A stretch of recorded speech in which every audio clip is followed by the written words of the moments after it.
Buenas tardes, estamos en un nuevo programa de Agenda Propia con nuestro habitual columnista Claudio Lozano, con mi coconductor Manuel Rodríguez. Hoy Cachorro no está, pero igual tenemos un montón de qué hablar, cosas de las que seguramente él querría más tiempo porque no está Cachorro. Tenemos más tiempo porque no está Cachorro.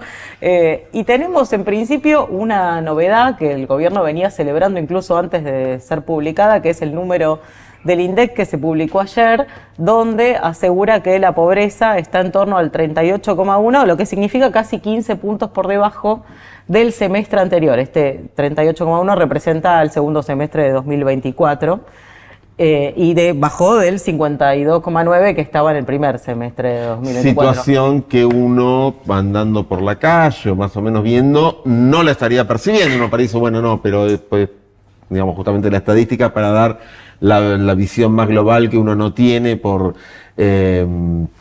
no, a nadie le estaría cerrando. ¿Por qué no vemos esta bonanza que parece? Yo creo que hay que tratar de hablarlo en serio este tema, más allá de que nos hacen discutir tonterías, ¿no? Porque si se quiere sacar de acá la conclusión de que la sociedad argentina no se ha empobrecido con lo que ha ocurrido, es un error grave.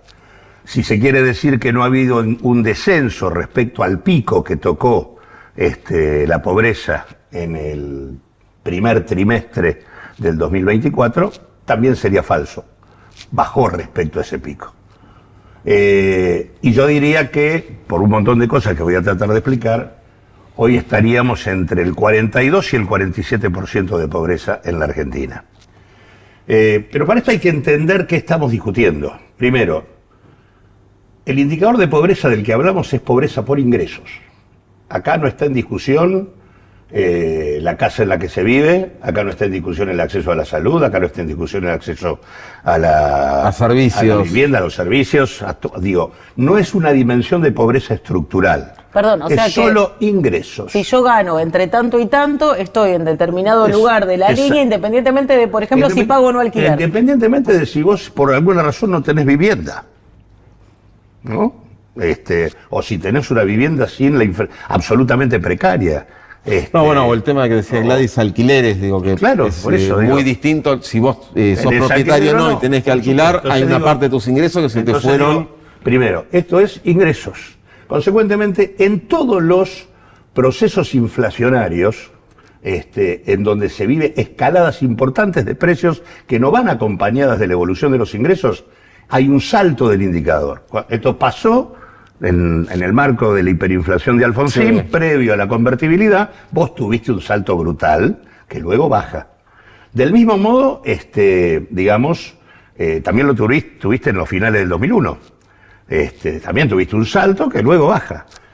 Acá, Milei produce un shock inflacionario, sí, con la devaluación del 118%, que lo produce para producir una caída importante de los ingresos que se transforma en la primer ancla para que los precios tiendan a desacelerarse. Perdón, Claudio, para hacer un asterisco, vos decís, cuando hay un proceso así, sube y baja. Ahora, cuando baja, perfora el nivel del que había iniciado o queda ya un escalón más arriba. Normalmente lo que ha venido ocurriendo es en qué escalón queda la sociedad después del punto más alto, o sea, de la como crisis. Un serrucho, pero ascendente. Exacto. Y ahí es donde viene la discusión, porque el nuevo escalón que tenés, ellos quieren señalar que en realidad está por debajo del nivel anterior a la crisis.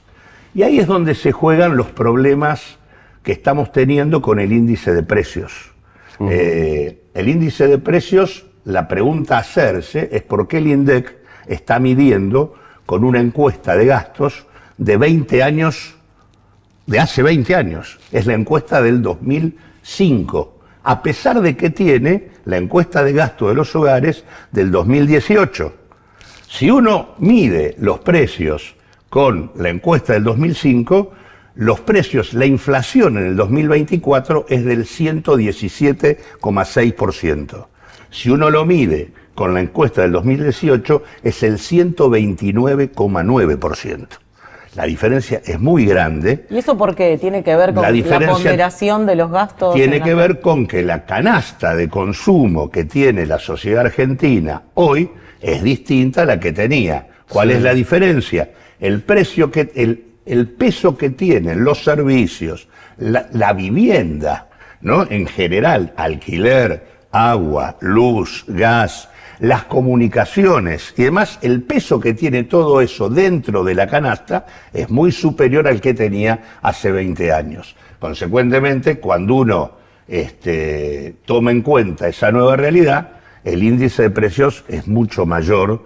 Digamos, la tasa de inflación mensual es mayor que la que nos dicen naturalmente. Ahora, como digo, ¿por qué cuando salimos del pico inflacionario se recompone la situación? En el caso puntual de lo que pasó ahora, en esta coyuntura, hasta entre diciembre y febrero, se licúan los ingresos de todos, salarios, jubilados, trabajadores informales. Perdón, diciembre, febrero, 23, 24. Diciembre de 23, de evaluación de Milei, y marzo, en realidad fin de febrero, principio de marzo, se licúan los ingresos de todos.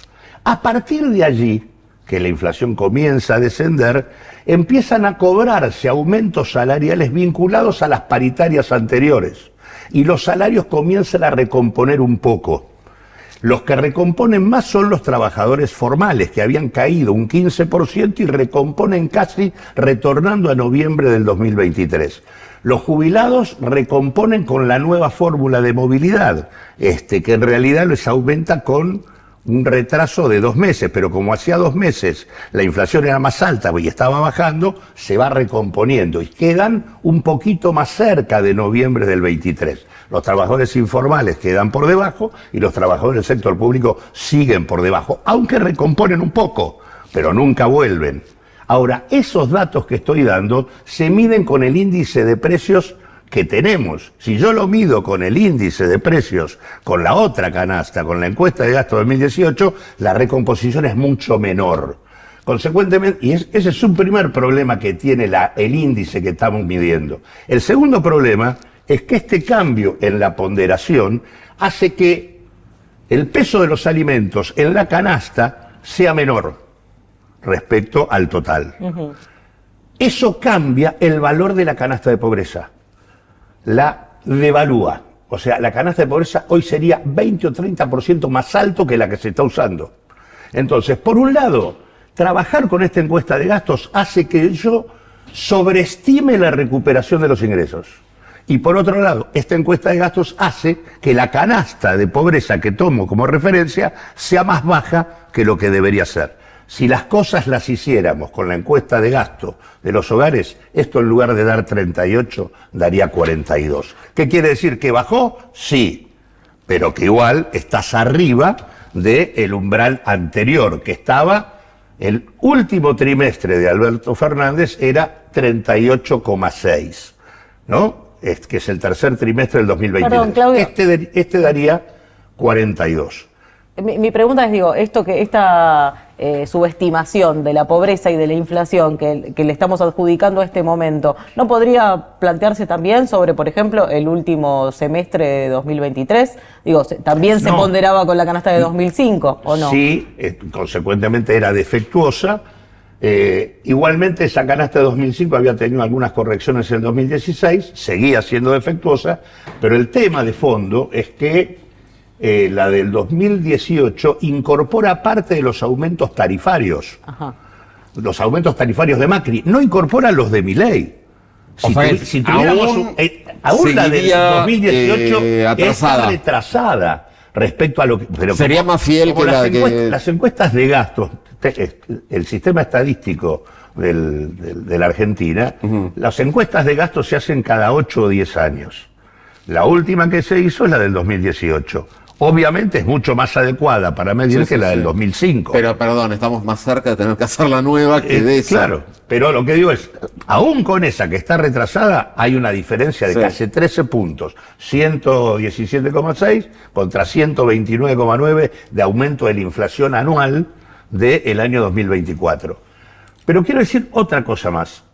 Esa es una mirada. Es decir, miren, si hiciéramos la cosa con la última encuesta, nos daría 42, por las limitaciones metodológicas que estoy diciendo. Ahora, además hay otros datos. El consumo de leche está en los niveles más bajos de hace 34 años. El consumo de carne está 18 puntos abajo de lo que estaba en el 2023. El consumo privado en general no hace otra cosa que caer. Nosotros tenemos una manera de llegar al nivel de pobreza mostrando la relación que existe entre el poder adquisitivo del 40% más pobre de la población y el consumo masivo. Cuando el poder adquisitivo del 40% de la población sube, el consumo masivo sube. Y el poder adquisitivo del 40% tiene una directa relación con los niveles de pobreza. Si uno toma la evolución del consumo masivo y de ahí derivo la pobreza que puedo tener hoy, en realidad me da 46-47%. Por eso digo, si lo hago con la encuesta de 2018, lo que es 38 es 42. Si lo hago a través del consumo que sigue cayendo en la Argentina, hace 15 me da 46, meses, ¿no? 40, Ininterrumpidamente. Ininterrumpidamente, ahí me da 46-47%. Por lo tanto, las cosas, digamos, no estamos en el pico del primer trimestre, la sociedad argentina se empobreció y la crisis social continúa.